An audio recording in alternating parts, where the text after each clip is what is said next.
Assalamualaikum warahmatullahi wabarakatuh. Jumpa lagi dengan Supriyanto Cah PCT Channel, teman-temanku semua. Alhamdulillahirrahmanirrahim. Pagi ini sambil saya lagi ngadmin, teman-teman, saya ingin bercerita sedikit apa ya. Ternyata ya alhamdulillah sampai hari ini Wondes masih bisa bertumbuh. Wondes itu tempat usaha saya, teman-teman. Salah satu hal yang saya coba jalankan sampai detik ini, gimana mengelola Wondes, yaitu hanya dengan modal lillah. Maksudnya piye, teman-teman? Jadi gini, teman-teman, yang saya rasakan. Yang namanya bisnis, yang namanya wirausaha, yang namanya entrepreneur, yang saya alami gitu ya, teman-teman, itu nggak ada kata kepastian. Kepastian tuh gini, oh dalam sebulan ini saya selalu dapat 3 juta misalkan. Itu tidak ada. Jadi seakan-akan kita bisnis itu ya masih digantung di langit lah gitu hasilnya itu. Nah, yang bisa dilakukan adalah ya udah bergerak, dodolan tetap di jalan ke, terus nek lagi kesel yo leren ya, kalau lagi malas ya piye caranya biar semangat gitu ya. Pokoknya nggak tahu besok itu kita mau ngapain, besok itu kita dapatnya berapa, besok itu yang beli siapa. Jujur hal-hal seperti ini yang saya alami, teman-teman. Nah, satu hal yang perlu dimiliki adalah kekuatan, the power of keyakinan gitu, bahwa memang rezeki bisa digantung di langit, tapi tugas kita adalah gimana menjemputnya. Nah, terkadang yang saya alami gitu, kayak terjadi halu. Wah, saya besok dapat 1M, 3M, 10M, 100M, semiliar, triliun, 2 triliun.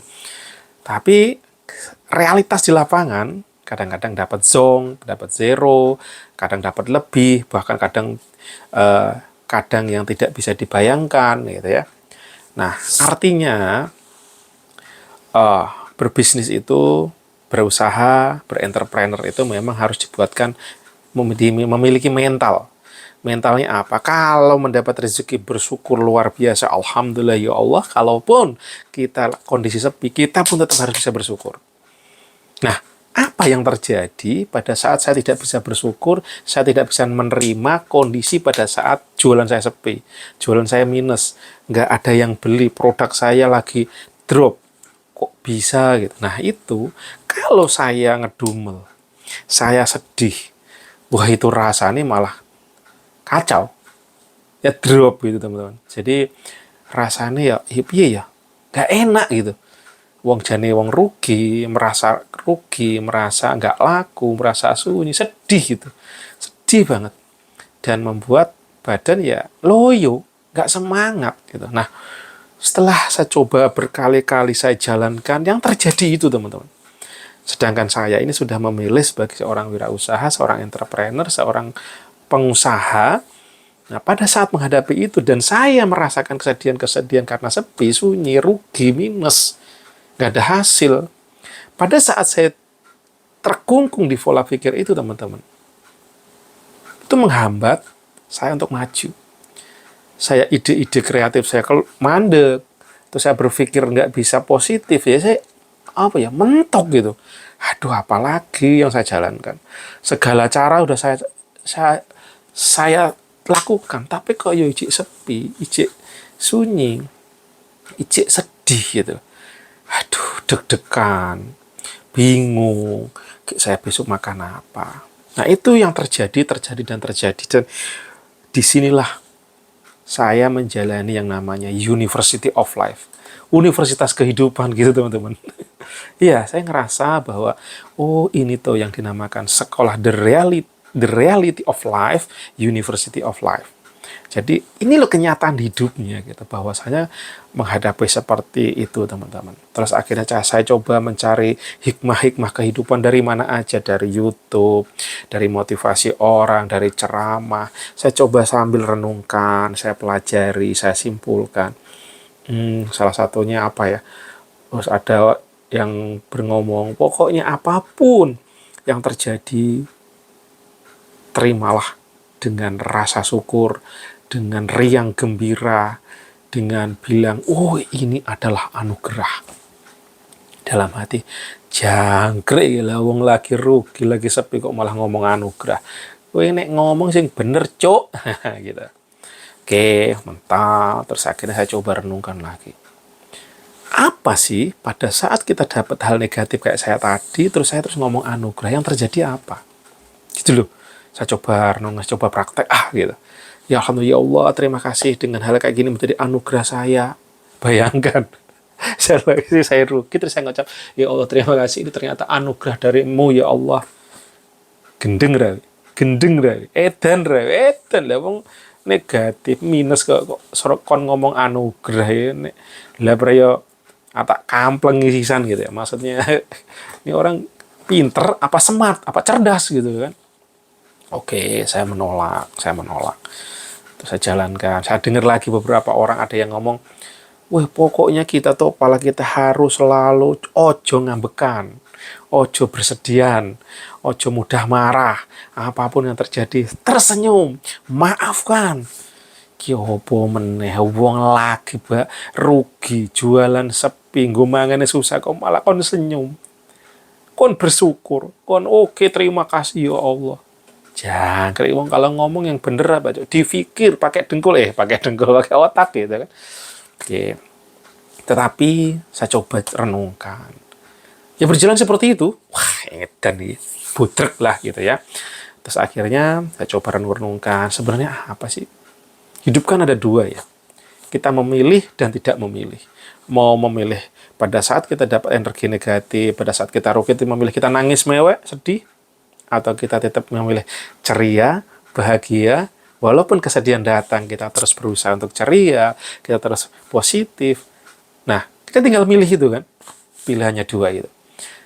Nah, arahnya, kalau yang saya omongkan tadi, ada yang ngomong anugerah, ngomongin terus positif tadi, ngomongin bersyukur, ngomongin tersenyum. Oh, ada dua sisi ternyata dua ini. Dalam dunia ini kan ada dua sisi tadi ya.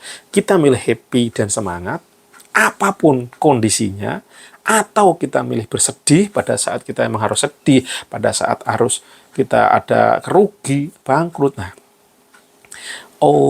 maksudnya begini teman-teman, pada saat kita rugi, pada saat kita sedih mestinya, tapi pada saat kita bisa memilih, kita tetap bersyukur pikiran kita tenang, terus akhirnya happy, akhirnya kita waras, kita bisa berpikir lagi, saya diberikan rugi.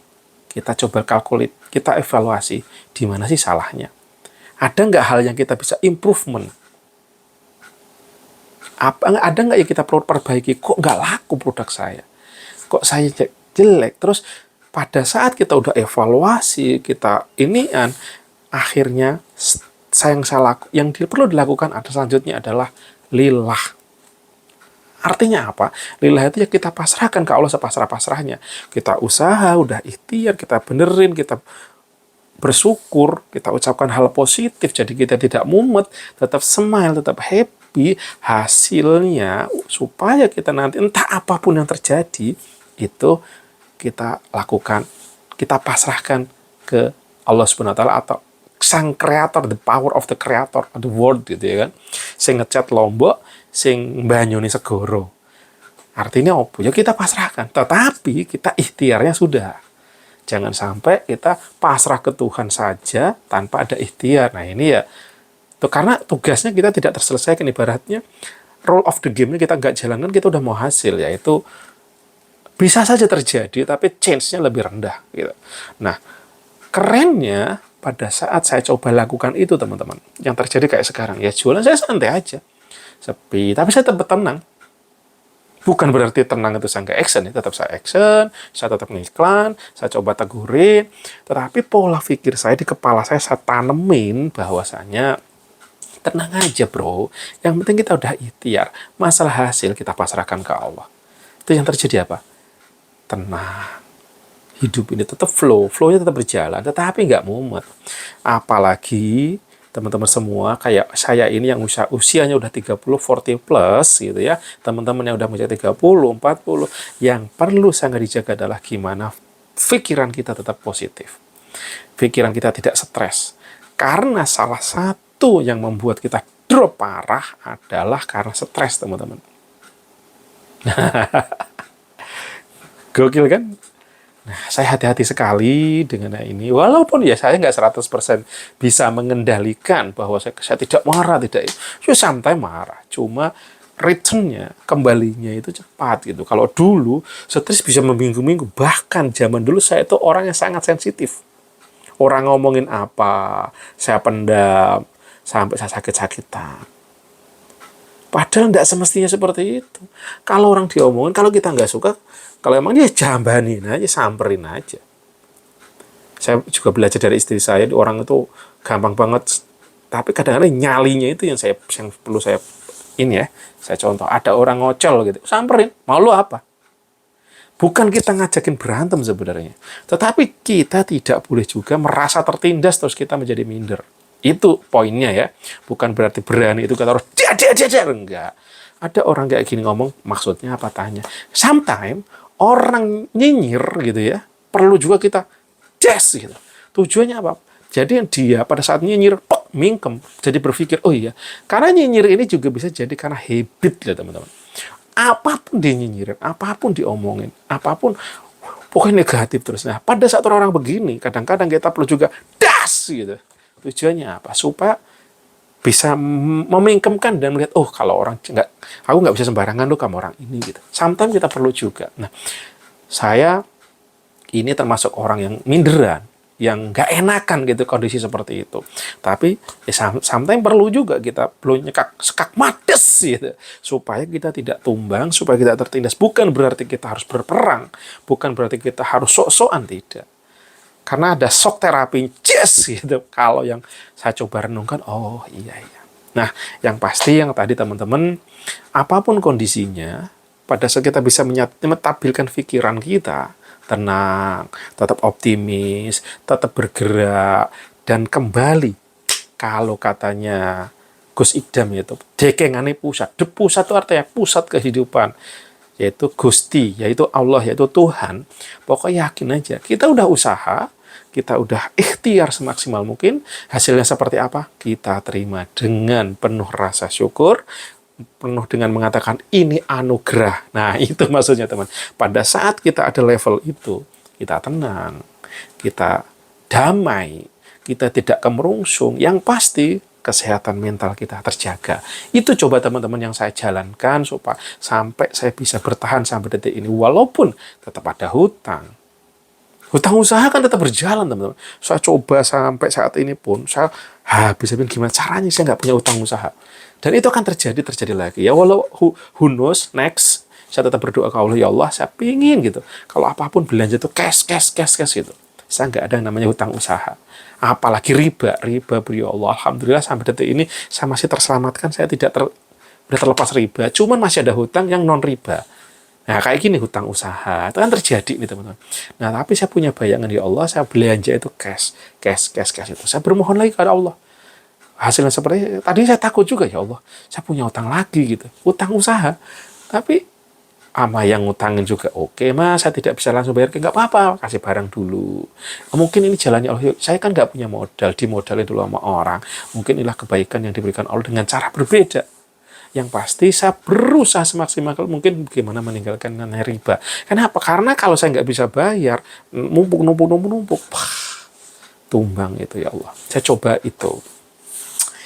Oke, teman-teman, itu cerita pagi saya kali ini. Gimana curhatan saya menceritakan bagaimana perjalanan saya berjalan belajar udah sampai detik ini. Siapa tahu teman-teman ada pembelajarannya. Mungkin teman-teman yang masih belajar, kok merasa sulit, merasa sedih, segala macam.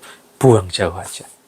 Siapa tahu pembelajaran yang saya dapatkan ini bisa juga bermanfaat. Terus kalau teman-teman mau ngobrol, misalkan mau sharing, monggo silahkan. Komentar di video ini ataupun mau WA, monggo. Selagi saya masih memang bisa membantu dan bermanfaat, saya dengan senang hati, dengan riang gembira. Dimanapun teman-teman berada, asal niatnya kebaikan, asal untuk kebaikan, sampai belajar untuk bertumbuh.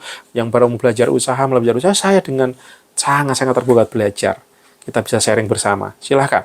Nanti silahkan komentar kalau yang mau WA-WA-an ya, asal untuk kebaikan dan memang untuk kita belajar bareng-bareng, saling memotivasi, saling mempertumbuhkan, why not?